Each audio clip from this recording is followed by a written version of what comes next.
Hi guys, FM Campbell here, and welcome to a little bit of a tutorial video. Today we're going to be looking at how to go through choosing your managerial style. This is a quick tutorial. I'm just going to go through a little step by step and give it a little bit of detail of what exactly each thing is, and basically make a decision whether you want to be a tracksuit or tactical manager. And I'll also sort of go into what I prefer to be. So I'll explain it a little bit into detail. Basically, you've got two types, as I said. You've got tracksuit manager and a tactical manager. A tracksuit manager is your guy on the training ground. He's the guy doing all the drills. He's trying to help you with your personal attributes and your technical attributes, basically. Then you've got a tactical manager, who's very much your guy that sits with a clipboard. He analyses opponent's tactics. He watches old videos, things like that. First of all, we'll go into the coaching badges. As you can see, you can suggest the badge based on the club that you're going to manage. Now, this will change and differ depending on what level and what club that you actually choose to manage. So because we're Man United, if we click the suggest Man United on both, it puts it up to the biggest and the highest license, which is the Continental Pro license. That's probably what I would recommend doing. I mean, it'll be pretty stupid if you went to Man United without a coaching badge and as a Sunday League footballer. You'd be pretty stuffed, so I would recommend doing that. Now, your style focus basically changes the swing of things. So if you bring it over into the tracksuit manager, you'll see that the tracksuit manager the numbers will dramatically increase, and the focus, the attributes of the tactical manager would dramatically decrease. So this will sway and swing depending on which side you go. So imagine you've got 100, the number 100. If you're in the middle, you've got 50 over this side, 50 over this side. It's not exact, but this is a guesstimate. And then if you sway it over to the middle on this way, you'll be sort of 75 and 25, and then the same that way, and then you've probably got 100 and 0 either way. Let's go into a little bit of detail into what these all are. So you've got, obviously these sort of very much self-explanatory. You've got your coaching attributes. So if you're coaching and attacking players, this will help out in the training ground with the players' attacking attributes. Same with defending, which is exactly the same. And then fitness, obviously you'd be coaching attributes with fitness. Then you're helping out with your goalkeepers. Then obviously your tactical side of things. Then your technical. So this will be ball control and shooting. Obviously, with shooting, if technical and attribute together, it'll be ball control. It'll be shooting. If your technical and attacking attributes are high, you'd probably be a shooting coach. If your tactical and your technical are high, if this wants to go away, if your tactical and your technical are high, you'd probably be a ball control coach. Then obviously you got your mental as well. And then you're working with youngsters, which goes hand in hand together. So let's just explain how this works. So you can change these to whatever you want. So if you want to be a defensive coach, you can knock down your attacking and your fitness or whatever, and you can up your defending. All of these need to be allocated. As you can see, these can increase and decrease depending on how many you add. So that's basically how the actual numbering system works. We then move on to the tactical manager. Now, tracksuit manager is very much self-explanatory in a lot of these areas. If you're good at coaching something, for example attacking, you're going to be good at coaching a player and helping them to improve their attacking ability. Tactical manager is a little bit more complicated. Now, one frustrating thing that a lot of managers seem to get wrong is adaptability and what it actually is. Some people think, oh, you can adapt to opponents' tactics. You can adapt to, I don't know, being put under different situations by your board. You can adapt to weather changes, anything like that. It's actually your adaptability when you go abroad. So how well you'd do when you're in a press conference with foreign people. How well you'd do in a different league when you don't know the players. So on and so forth. These are actually self-explanatory if you can click them here. So it affects the chances of a manager finding employment in foreign league as well. So if, for instance, your adaptability is down at 1 and you're English, you're probably going to struggle to find a job in Argentina or in Australia. And if you do so, you're probably going to struggle to actually learn the language or whatnot. Then you have determination. So this helps when you're trying to get your way with the board, basically. So if you want more money and you're arguing you want more money, you can sway yourself a little bit better if your determination is high. If you want a new stadium built, if you want a new contract, if you want the training facilities to be improved, the youth facilities to be improved, your reasoning behind is swayed a lot higher if you have a high determination. Also, to make you aware, determination, motivating, and level of discipline also goes hand in hand with your coaching attributes. You know, when you go to your training page and then your coaching, and then you have all the different coaching areas with the 5-star, well, 0 to 5-star ratings. If you have a high determination, motivating, and level of discipline, that can dramatically increase your level of coaching, and it will help you to finally hit that 5-star mark. But yeah, moving on. So determination. Yeah, like I said, it helps you, especially when speaking to the board. I think it slightly goes hand in hand with your team talks as well, and your leadership, which is very closely linked with being a captain. But don't quote me on that; that could be wrong. Your player knowledge and your youngster knowledge go very much. They're not hand in hand, but they're very similar. This is basically your scouting knowledge on players from the country that you're from. So, for instance, if you're English, it'll provide better scouting knowledge of players in England, and that won't matter no matter where you go. So if you're a manager in Italy but you're English, your English scouting knowledge is going to be a lot higher. So when you go to your scouting page, you'll actually find that there'll be more English players in there than possibly any others, because your player knowledge and youngster knowledge is quite high.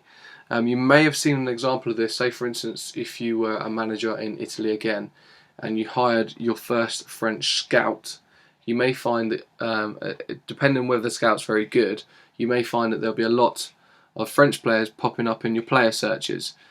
So that's how this works. So your player knowledge and youngster knowledge is quite similar in that aspect. Your level of discipline. This actually affects how likely players are going to come to you and moan about something, whether it be a position they're playing in, their contract, how much they're being played, their training, current training abilities, the current training level. It can be a vast sort of cover of different things. Man management is quite self-explanatory, really. You manage men, you manage your staff and your players well. It helps a lot to have a good man management in team meetings or when meeting up with players on an individual basis. So it can go link quite closely with your level of discipline. So your level of discipline will determine how often they'll come to you about the stupidest things, and then if they do come to you, your man management will help you to actually deal with them in that situation.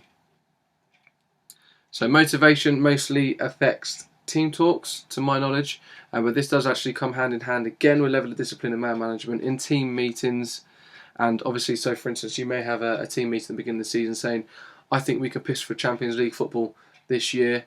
Your motivating will dramatically affect this, whether it's bad or good. And then it may be we want to push to get top 10 or push to win the league. So different team meetings especially. That will dramatically help with. Don't forget also with these coaching badges and things like that, and your attributes that you have, you can actually increase these by going on training courses. It's very much dependent on whether the club will allow you to do them, but it can dramatically improve them going long term if you do go on training courses. All attributes do improve over time though, although this does take a little more time than if you were to take training courses. One thing in relation to this to maybe take quite seriously is, say for instance, you're looking at your determination. For instance, if you're at a club where I don't think you're going to be asking for much, maybe don't have this so high. Same with adaptability. If you think you're going to go abroad if you're not going to go abroad, maybe keep that low. Although it does slightly affect when speaking to foreign players, but you can get help from your captain, from your staff, and from players if they're from the country wherever the player has come from. So yeah, use your points wisely. Obviously, youngster knowledge and player knowledge, I would recommend having 20 straight away. Level of discipline, I mean, the more you go through the game, the more players will tend to approach you. You can change that, and that can change in the future. Now, me personally, this is how I like to set up. Some people like to set up down the middle. Some people like to be a more tactical manager or a tracksuit manager. I'm kind of a bit of both, but I'm not quite in the middle. I actually probably will edge it to maybe just in more obviously the tactical manager, but still leaving some attributes to play with as my tracksuit manager. This is mainly because I do like to coach one attribute in my coaching, normally tactical. So I'll whack down my fitness because I'm not going to be a fitness coach. I'm not going to be a goalkeeping coach. Defending and attacking, I'm not too bothered about. But I do like to have these sort of at about the 11 or 12 mark. My mental attributes I like to keep high. Definitely working with youngsters is vital as well. Technical, in fact, let's whack them down to 10. But yeah, I like to be a tactical coach. I probably would do something like that. Maybe whack these down and whack that up as well. Mental, let's put to 16. Working with youngsters definitely has to be a 20. Tactical has to be 20. So probably something like that. So I do have the attributes to train people in attacking or defending. A lot of people do straight up attacking because it's quite hard to find staff at the beginning of the game with high attacking attributes. But I tend to do it like that, something like that anyway. And then over here, my adaptability, I tend, especially if I'm not going abroad, I tend to keep quite low, maybe keep it about 8. And then determinations I like to have high because it affects your coaching. Same with level of discipline and motivating as well. Then we have man management. I like to be good in team meetings. Youngster knowledge, I said, as you know, needs to be high. So I'll probably do something a little bit like that, almost, especially if I'm not going abroad. Adaptability is if you're going to be just doing something like a Pentagon challenge or a journeyman save around Europe or something like that, I would recommend putting adaptability a little bit higher. But obviously, say for instance you're doing a Pentagon challenge, you're starting unemployed, and you're in South Africa, for example, you're taking a low club, so you're going to be in that country for a while. So your adaptability will improve over time, obviously. So it's not vital that you put it up to 20, up to your 20s, but it's quite vital that you can sort of see that you want to play around. Sometimes I mean, you could sort of do this and maybe have these on 10. Sorry, let's put them on 11. Fitness, as I said, is next to nothing. Goalkeeper is next to nothing. Tactical is where I want to be. Technical is not sort of an issue. So I may whack up my mental and my working with youngsters. Maybe keep my technical up a little bit. So put it on like 10 and maybe then add these to 13, something like that. And then my adaptability I would knock down, and I would just put these all as high as I can. But yeah, so you get the idea. Normally I tend to be in this sort of region. I have these on 9. Fitness, as I said, all the way down. Goalkeepers all the way down. Tactical all the way up. Mental all the way up. And working with youngsters all the way up. Something like that. And yeah, like I said, this pretty much all the way down. This is how I set up, by the way, because I am very much a tactical manager. I do deal with one place or one attribute, which is normally my tactical, on the training ground. But other than that, I leave it to my staff pretty much. So I'll do something like that, and I'll confirm and go from there. But yeah, this has just been a little insight into what this is all about.